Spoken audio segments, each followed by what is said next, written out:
வணக்கம் friends, welcome to food and information Tamil. இன்னைக்கு நம்ம ரொம்ப யூஸ்ஃபுல்லான ஒரு வீடியோ பார்க்க போகிறோம். இன்னைக்கு நம்ம கிட்ஸ்க்கான ஹேர் கேர் ரொட்டீன் மற்றும் அவங்களுக்கு முடி கருன்னு அழகாக அடர்த்தியாக வளர்கிறதுக்கான டிப்ஸ் தான் இந்த வீடியோவில் நான் சொல்ல போகிறேன். பொதுவாகவே குழந்தைங்க முடிக்கும் பெரியவங்க முடிக்கும் நிறைய வித்தியாசம் இருக்குது.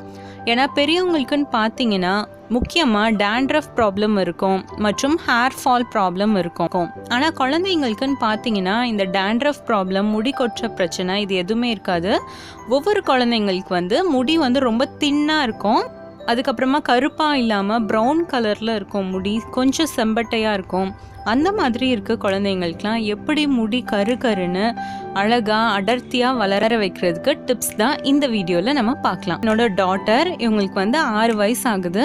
இவங்க முடி பார்த்தீங்கன்னா நல்லா கருன்னு அடர்த்தியாக இருக்கும்.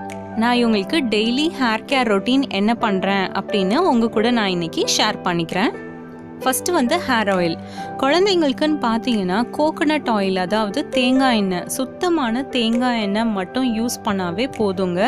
நம்ம வேறு ஆல்மண்ட் ஆயில் இல்லைனா கேஸ்டர் ஆயில் மிக்ஸ் பண்ணி ஒரு 3-4 எண்ணெய் மிக்ஸ் பண்ணி அவங்களுக்கு யூஸ் பண்ண வேண்டிய அவசியமே கிடையாது. சுத்தமான ஒரிஜினல் தேங்காய் எண்ணெய் அவங்களுக்கு தேய்ச்சாவே போதும். அதுவே அவங்க முடிக்க தேவையான நரிஷ்மெண்ட்டை கொடுக்கும்.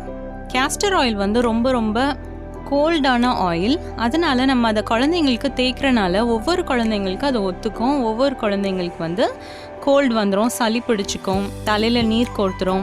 அதனால குழந்தைங்களுக்கு எப்போவுமே பெஸ்ட்டான ஆயில்னு பார்த்தீங்கன்னா கோகோனட் ஆயில் மட்டும்தான். சுத்தமான தேங்காய் எண்ணெய் நான் எடுத்திருக்கேன். இதை இந்த மாதிரி கையில் எடுத்து நல்லா ரப் பண்ணிக்கோங்க. உங்கள் ஃபிங்கர்ஸில் எடுத்து ரப் பண்ணிவிட்டு இந்த மாதிரி தலையில் தேய்ச்சி மசாஜ் பண்ணி விடணும். நான் டெய்லி அவங்களுக்கு தலை வாடுறதுக்கு முன்னாடி ஒரு 5 மினிட்ஸ் இந்த மாதிரி தேங்காய் எண்ணெய் தேய்ச்சி நல்லா மசாஜ் பண்ணி விடுவேன். இந்த மாதிரி நம்ம விரல் நுனி அவங்க தலையில் படுற மாதிரி நம்ம மசாஜ் பண்ணி விட்டோம்னா அவங்களுக்கு தலையில் பிளட் சர்க்குலேஷன் அதிகமாகும். அதனாலேயே நமக்கு நிறைய முடி வளரும். நிறைய பேர் என்னைக்கு ஷாம்பு போட்டு குளிக்கிறாங்களோ அன்னைக்கு மட்டும்தான் எண்ணெய் தேய்ச்சி விடுவாங்க. அந்த மாதிரி இல்லாமல் டெய்லி தலைக்கு எண்ணெய் தேய்க்கணும். அப்போ தான் முடி நல்லா வளரும். அடுத்ததாக பார்த்தீங்கன்னா ஷாம்பு. குழந்தைங்களுக்கு ரொம்ப மைல்டான ஷாம்பு தான் யூஸ் பண்ணணும். நம்ம ரெகுலராக யூஸ் பண்ணுற ஆன்டி டேண்ட்ரஃப் ஷாம்பு இதெல்லாம் குழந்தைங்களுக்கு போடாதீங்க. அவங்களுக்குன்னு தனியாக மைல்டு ஷாம்புவாக யூஸ் பண்ணுங்கள். வாரத்துக்கு 1 வாட்டி இல்லைன்னா 2 வாட்டி ஷாம்பு போட்டு குளிக்க வைக்கலாம். அடுத்ததாக பார்த்தீங்கன்னா ஃபுட்டு. அவங்க சாப்பிட்ற சாப்பாடு ரொம்ப ஹெல்த்தியாக நியூட்ரிஷியஸாக இருக்கணும். அதுவும் முடி நல்லா வளர்கிறதுக்கு ஒரு முக்கிய காரணம். குழந்தைங்களுக்கு வாரத்தில் 2 வாட்டி என்ன கீரைனாலும் பரவாயில்ல, எனி டைப் ஆஃப் கீரை அவங்க மெனுவில் ஆட் பண்ணிடுங்க. முடி வளர்கிறதுக்குன்னு பார்த்தீங்கன்னா முக்கியமாக முருங்கைக்கீரை ரொம்ப நல்லது. அதை வாரத்துக்கு 1 வாட்டி கண்டிப்பாக கொடுத்துருங்க. ஒவ்வொரு குழந்தைங்க கீரை சாப்பிட மாட்டாங்க. உங்கள் குழந்தை கீரை சாப்பிட்லன்னா பரவாயில்ல, புதினா, கருவேப்பிலை, கொத்தமல்லி இது 3த்தையும் அரைச்சி சட்னி மாதிரி இல்லாட்டி தொகையல் மாதிரி செஞ்சு கொடுங்க. கீரை சாப்பிடாத குழந்தைங்களுக்கு நீங்கள் இதை செஞ்சு கொடுக்கலாம். இந்த புதினா, கருவேப்பிலை, கொத்தமல்லி இது 3மே க்ரீன் லீஃபி வெஜிடபிள் ஃபேமிலியில் தான் வரும். அதாவது கீரை மாதிரி தான் இதுவும். அதனால கீரை சாப்பிடாத குழந்தைங்களுக்கு இந்த மாதிரி நம்ம சட்னி மாதிரி செஞ்சு கொடுக்கலாம். குழந்தைங்களோட உணவில் காய்கறியும் பழங்களும் நிறையா சேர்த்துக்கோங்க. ஏன்னா முடி வளர்ச்சிக்கு நம்ம வெளியே தலையில் ஆயில் அப்ளை பண்ணுறது இதெல்லாம் விட அவங்க உள்ளே சாப்பிட்ற உணவு தான் ரொம்ப முக்கியம். அவங்க சாப்பிட்ற உணவு ரொம்ப சத்தான உணவாக இருக்கிறது தான் ரொம்ப முக்கியம். இப்போ இவங்களுக்கு நல்லா மசாஜ் பண்ணி விட்டாச்சு. இப்போ நம்ம தலை வாரும்போது பெரிய பல்லு சீப்பை எடுத்து சிக்கெடுக்க யூஸ் பண்ணிக்கோங்க. எப்போவுமே இந்த மாதிரி பெரிய பல்லு சீப்பை நம்ம சிக்கெடுக்கிறதுக்கு யூஸ் பண்ணாதான் முடி தேவையில்லாமல் முடியும் நிறையா உடையாமல் இருக்கும்.